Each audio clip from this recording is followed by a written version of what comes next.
Ladies and gentlemen, my name is Andrei Shevchenko, and on behalf of the team of Ukraine Media Center Ukrinform, I want to thank all the journalists who tell the world about our fight for freedom. This time we will be talking about the Forum for Preservation of Cultural Heritage, which ended today.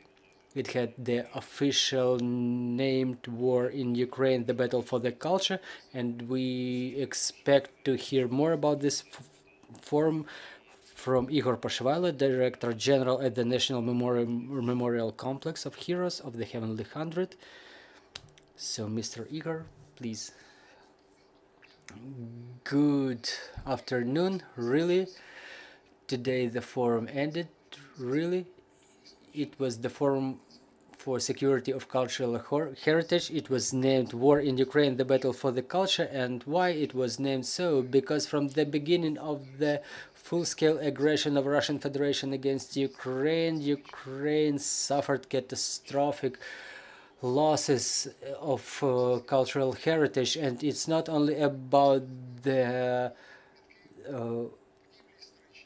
historical buildings destroyed by Russian bombs, rockets and missiles, but we're talking about the brutally pillaged museum collections which were stolen by Russian occupiers in Kherson, Melitopol and other places in Ukraine.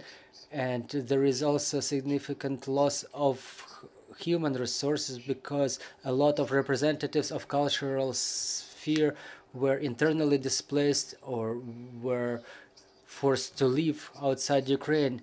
And we were facing the need to meet in some platform which would unite the efforts not only representatives of Ukrainian cultural front, but also of the world community, which started helping Ukrainians very actively to protect their cultural identity and historical memory. And now we see that there is a cultural coalition which was established from the very first days of war. And my colleagues were called from abroad, and the representatives of foreign institutions and organizations and cultural institutions or other persons involved in the work and culture field, they were calling and asking how can we help you to preserve the cultural heritage. And it was clear back then that Putin's regime attacks Ukraine not only because of a territory or natural resources, not due to some political ambitions, but because the culture became the target. The cultural identity of Ukrainians was an obstacle for recreation of Soviet Union and all those processes established by Ukraine after Maidan's, the decommunization, decolonization, and now derussification. They posed existential threat to Putin's regime, and this is exactly why this forum proposed to open the to create the informal platform for representatives on non-government sector and government sector as well, to make sure we're on the same page, that we're at the same point. I would like to invite to the microphone Kateryna Goncharova, who is an expert of Ukrainian heritage, who represents the World Monuments Fund. Miss Kateryna, from what you've heard within these 2 days of forum, which are the most sensitive points? Yes, thank you for this invitation. I want to thank the organizers for this forum. I'm the employee of the World Monuments Fund, and I'm the specialist in cultural heritage of Ukraine. And the reaction to preservation of cultural heritage in Ukraine, it's in the DNA of this organization. We were active in all the sensitive points, on all the sensitive spots where crisis emerged in the world.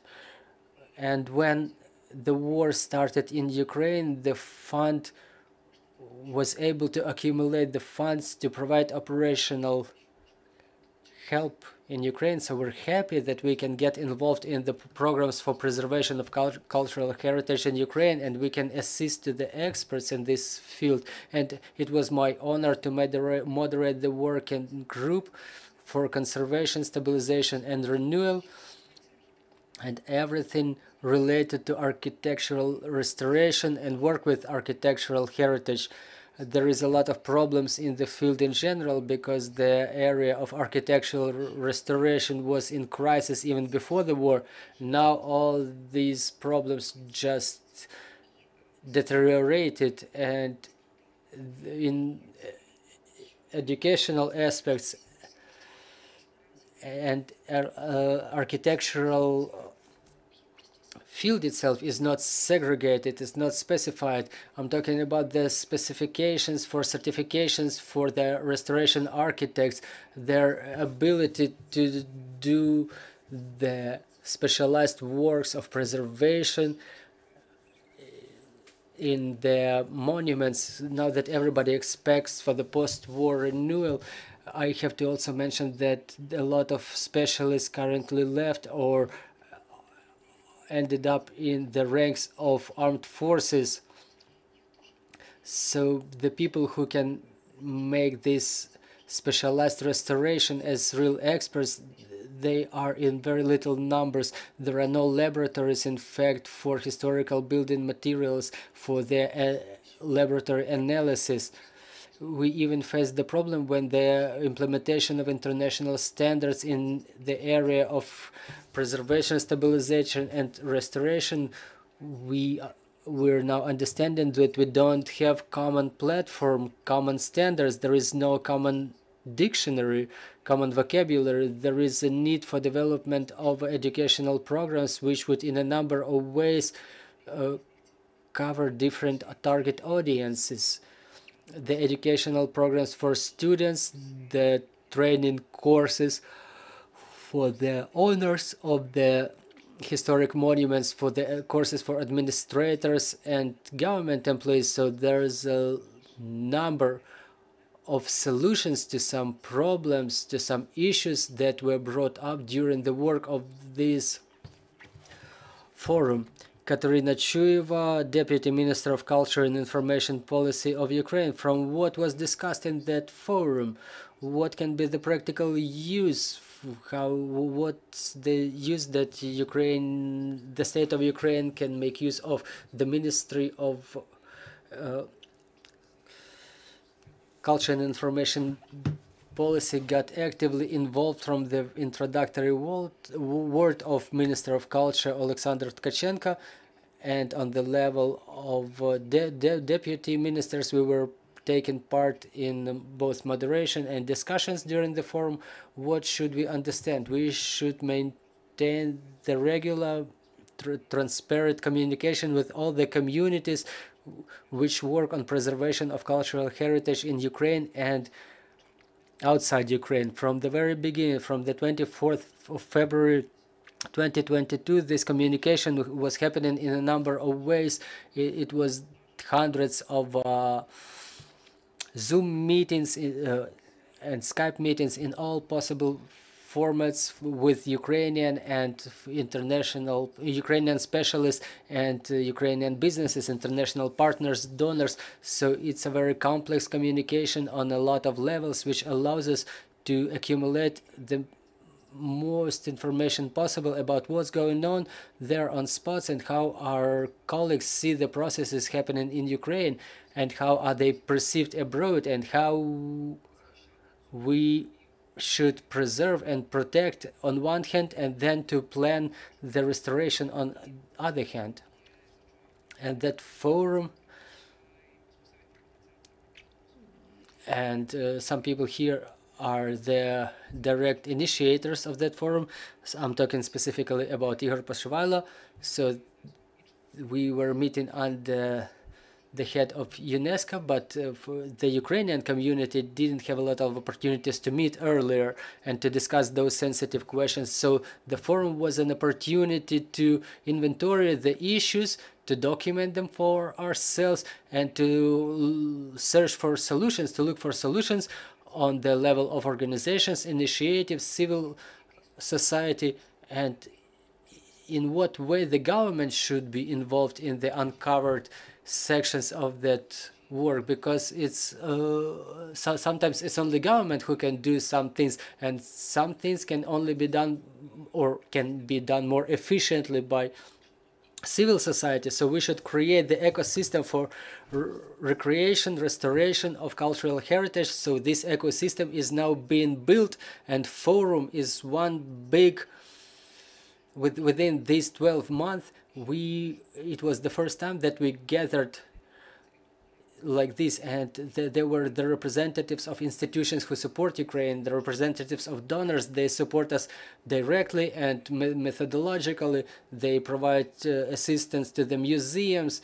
They help us document the loss of cultural heritage. They will provide us with their feedback as well. So that will be a complex vision which will allow us to build the strategy to move along the roadmap, which would allow us to preserve certain vector during the war. If we have any questions on the floor, please go ahead.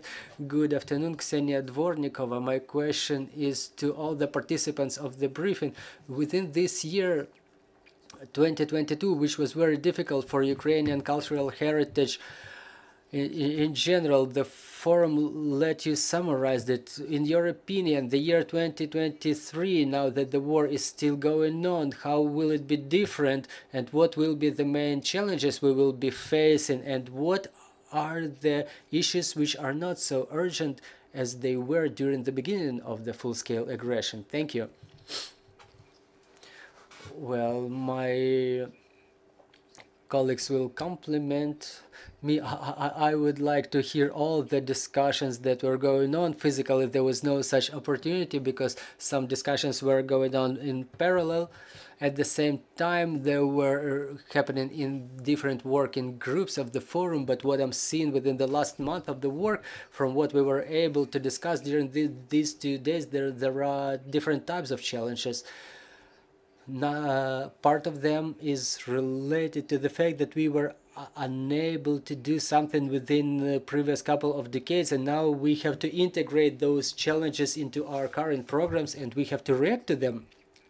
I'm talking about the issues related to compliance with international conventions, the old dream for creation of a specialized units in the armed forces of Ukraine to react better to the protection and preservation of the cultural heritage, like archives, museums, and so on, in the areas of active warfare where civilians don't have access to. So those are the practical issues we have to solve right now during war, and I think that is something that's pushing us to development of some these solutions and to their implementation. And there is a number of practical challenges. It's almost the year that the war is going on, and unfortunately we will spend the year 2023 with them too, and those challenges, they did not go anywhere. We understand that the front line may change at any moment. No one can cancel any risks of future offensives, and those regions which were not prepared to crisis situations, they have to undergo such preparation right now. We work on that, and at the same time we work on prevention. It's a very difficult task under current conditions, so we have to take into account the risks related to secondary losses, as during some activities, for example, we move some museum collections, or we don't make it restoring some facilities, some venues, and it only increases the threats. So there are complex risks that we have to work with. If you may add something regarding the comparison of the challenges posed by 2022 to 2023. So the cultural field was shocked by this brutal attack. It was trying to rear its head. We were trying to discuss the situation about those problems that we inherited from previous periods. So this year, now that we learned our lessons, we armed the museums with the necessary equipment and materials.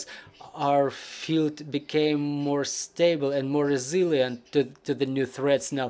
On the other hand, another threat which appears this year is that the occupied territories, they require more prompt reaction in terms of preservation of cultural heritage and non-material cultural heritage as well, intangible cultural heritage. And talking about 2022, the war gave us the opportunity, ironically saying. We now see different realities, internal realities, external realities. All the world is ready to help us now. All those problems that we were accumulating during decades, we can solve them right now. We have to create infrastructure. We have to create the strategy. We have to create the quick reaction system to emergencies, like to establish those CIMIC units, and it's a great field to work on. And the year 2022 should be the year of momentum, of a decisive step forward. If you have anything to add, well, it's a very complicated question. I can talk on behalf of the fund. In the beginning of the war, there was everything was very entangled. We were in this fog of war where coordination and tactical steps required a lot of effort.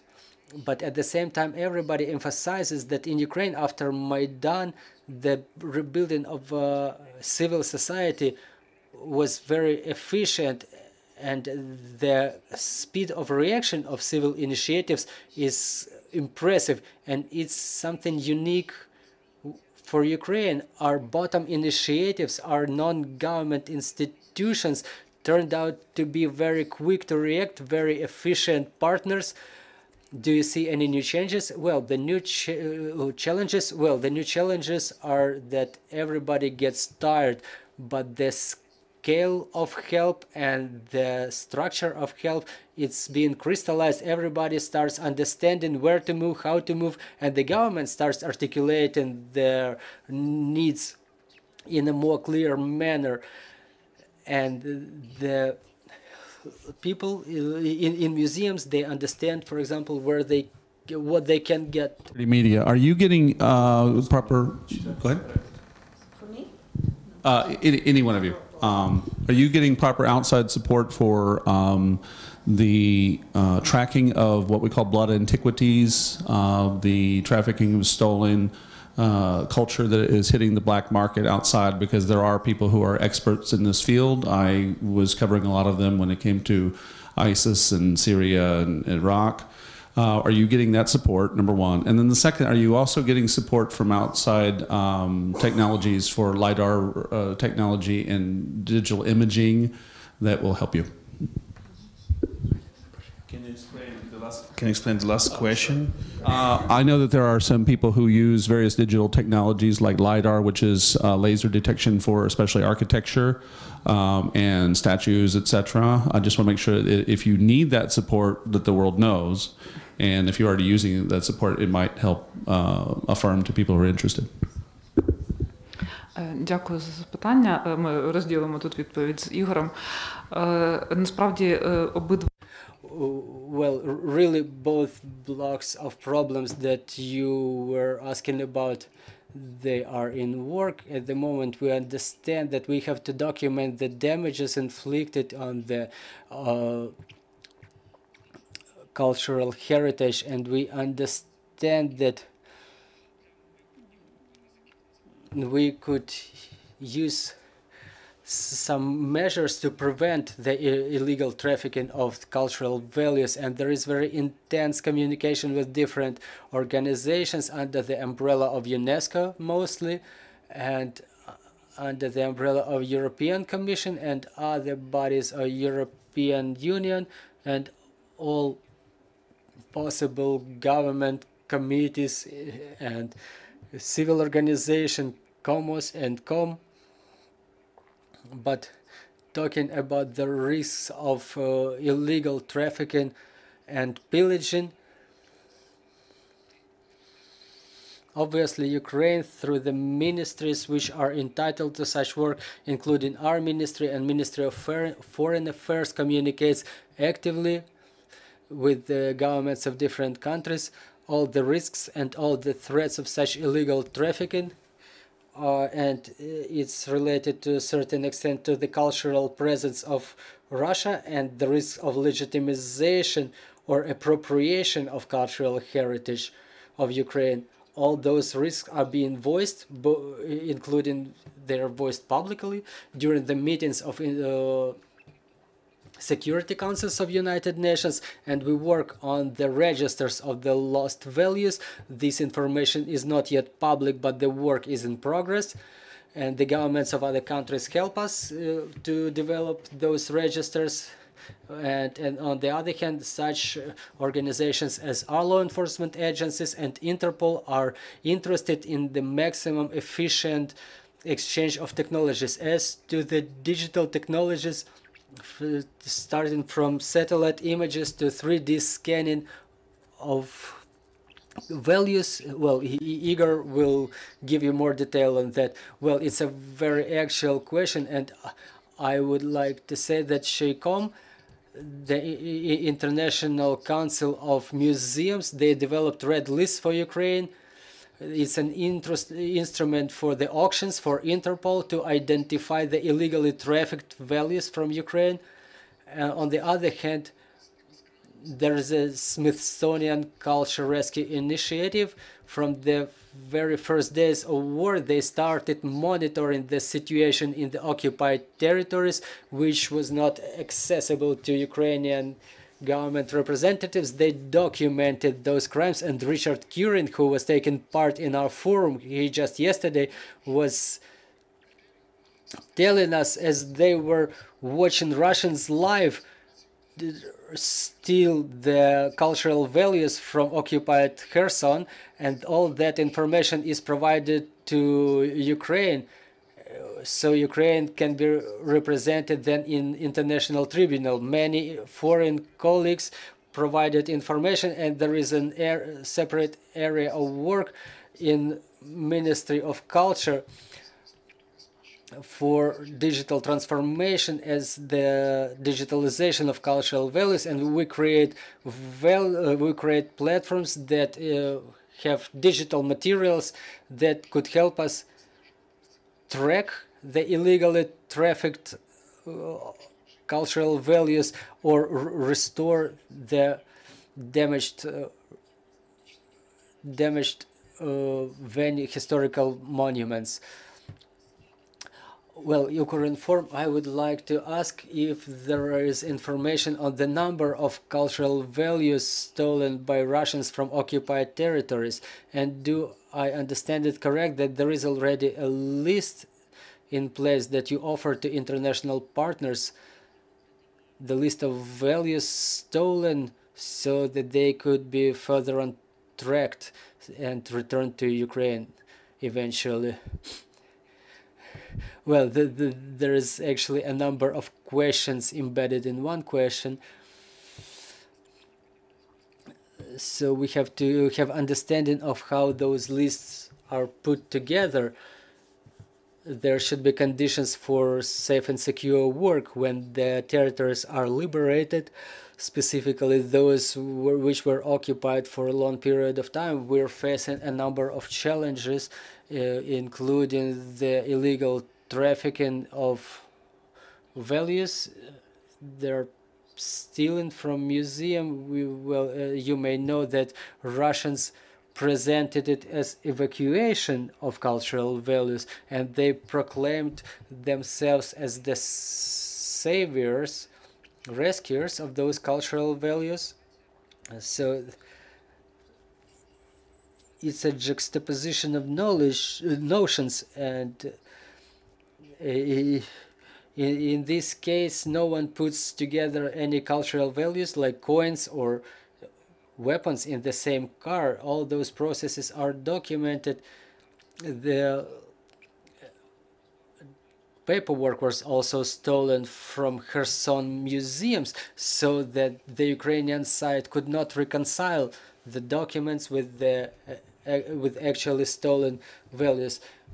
So the museum workers don't have the holistic information, but we have some part of that information which does not unfortunately compensate in full the number of stolen values.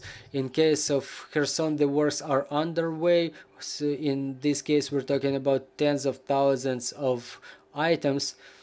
We will be able to give you the exact number in 2 months the earlier. And unfortunately, not all of those items were photographed, but as soon as those documents are officially promulgated, they will be given to Ukrainian sites. So the works are underway.